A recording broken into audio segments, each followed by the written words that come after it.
Baik, bismillahirrahmanirrahim. Assalamualaikum warahmatullahi wabarakatuh. Apa kabar semua? Alhamdulillah pada baik ya. Tidak terasa ya, minggu ini adalah terakhir pertemuan kita pembelajaran ya, karena minggu depan kita sudah UAS. Nanti setelah Ibu menjelaskan materi, Ibu akan menjelaskan apa yang akan menjadi tugas UAS kalian. Oke, di sini ada yang tahu Ibu akan membahas mengenai apa? Ya, betul. Ibu akan membahas mengenai jenis-jenis ice breaking. Nah, anak-anak, sebelum kita membahas lebih jauh mengenai jenis-jenis ice breaking, kita harus tahu dulu apa sih itu ice breaking. Jadi, ice breaking ini adalah suatu kegiatan yang bisa memecahkan kebosanan serta membangun suasana yang menyenangkan dan kembali menjadi kondusif. Nah, kalian sudah tidak asing kan mengenai kata ice breaking gitu.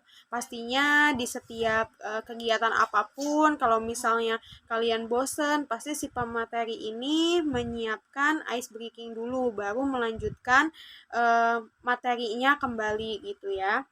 Nah, tujuan ice breaking itu apa sih? Yang pertama itu untuk memecahkan atau mencairkan suasana yang kaku seperti es agar menjadi lebih nyaman, mengalir dan santai gitu kan. Lalu yang kedua untuk menciptakan kondisi yang sejajar atau setara sesama peserta pelatihannya. Nah, yang ketiga untuk menghilangkan gap atau kesenjangan batas antara peserta sehingga tidak ada perbedaan, sehingga muncul tuh persamaan dan kesempatan untuk maju. Lalu selanjutnya, selain ada tujuan, pastinya ada manfaat kan? Nah, manfaatnya ini apa sih? Manfaat ice breaking itu sangat banyak sekali.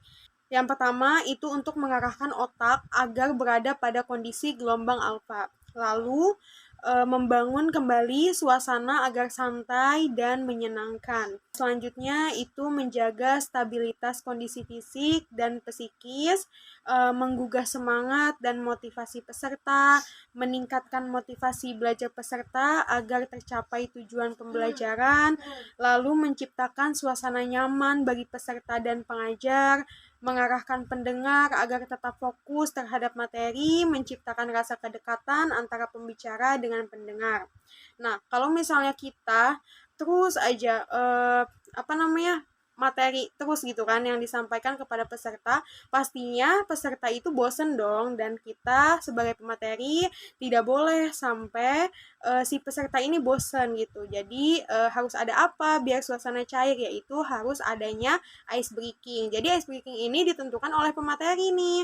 Kalau misalnya pematerinya ngeliat pesertanya udah ngantuk gitu kan, atau ngeliat kayaknya mundar-mandir ke belakang aja, itu kan berarti tandanya tidak nyaman gitu kan. Nah, dari situlah si pemateri harus membuat nyaman gitu kan. Nah, rasa ngantuk ini pastinya karena bosan kan. Untuk itu, kenapa harus adanya ice breaking di setiap kita menyampaikan materi gitu ya. Nah, lalu tujuannya ini membantu pendengar menjadi lebih cepat dan mudah dalam menyerap materi. Selain itu juga memecahkan kebuntuan dan kekakuan di saat kondisi acara, juga membantu relaksi otot. Nah, jenis-jenis ice breaking ada apa aja? Ayo yang tahu. Ya, betul. Kayak apa, yel-yel gitu ya. Ya, yang pertama itu jenis yel-yel. Terus ada jenis tepuk tangan, jenis menyanyi juga ada, jenis gerakan anggota badan, dan jenis gerak dan lagu. Nah, teman-teman di sini pasti sering kan, kayak misalnya anak PAUD atau anak TK tuh pasti ada kan, kayak misalnya tepuk kudu gitu kan, atau tepuk anak soleh gitu. Itu sama aja ice breaking gitu. Nah, di sini ada yang belum paham mengenai ice breaking? Sudah paham semua? Ya, alhamdulillah kalau sudah paham semua. Tidak terasa ya, ini adalah pertemuan pembelajaran terakhir ya, karena kita sudah melewati satu semester ini. Jadi untuk learning journal ini yang terakhir, nanti minggu depan sudah UAS. Untuk UASnya membuat video seperti UTS, video kalian sedang mengajar, tetapi harus ada sinematiknya biar tidak boring gitu yang nontonnya gitu kan. Kan pas UTS itu kalian cuma di satu sudut. Nah, nanti pas di UAS ini ibu tugaskan kalian harus ada di berbagai sudut gitu agar nanti ketika menontonnya itu tidak tidak monoton gitu ya, agar ada sinematiknya gitu. Sampai sini ada yang ditanyain lagi mengenai UAS? Ya, waktunya hanya seminggu, jadi nanti di Senin depan sudah dikumpulkan. Seperti biasa, nanti di kelas akan Ibu cek, kalau misalnya sesuai dengan tugas yang Ibu sampaikan, berarti dia boleh tanda tangan. Tapi kalau misalnya tidak sesuai, berarti itu dianggap tidak mengerjakan UAS. Ini ditanyakan lagi? Ya, waktu videonya.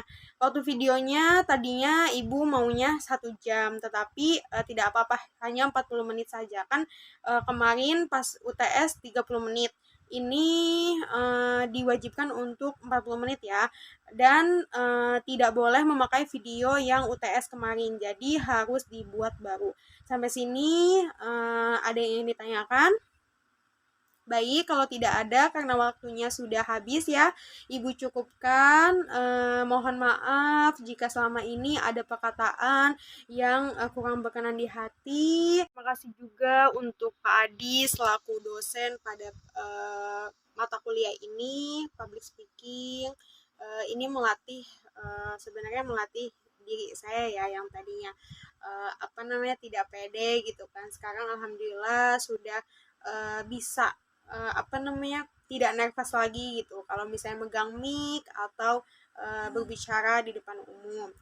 Ilmu ini sangat bermanfaat untuk saya. Saya ucapkan terima kasih kepada Pak Adi. Semoga Bapak sehat selalu dan dimudahkan setiap langkahnya oleh Allah Subhanahu wa taala. Saya juga ucapkan terima kasih kepada semua yang menonton video ini dari learning journal pertama sampai terakhir. Mohon maaf apabila ada perkataan yang kurang pas atau tidak berkenan di hati, mohon dibukakan pintu maaf. Setelah ini mungkin saya tidak akan membuat learning journal lagi ya di setiap minggunya. Tapi saya ucapkan terima kasih kepada semuanya yang selalu menonton video saya. Kurang lebihnya itu saja. Saya akhiri. Wassalamualaikum warahmatullahi wabarakatuh.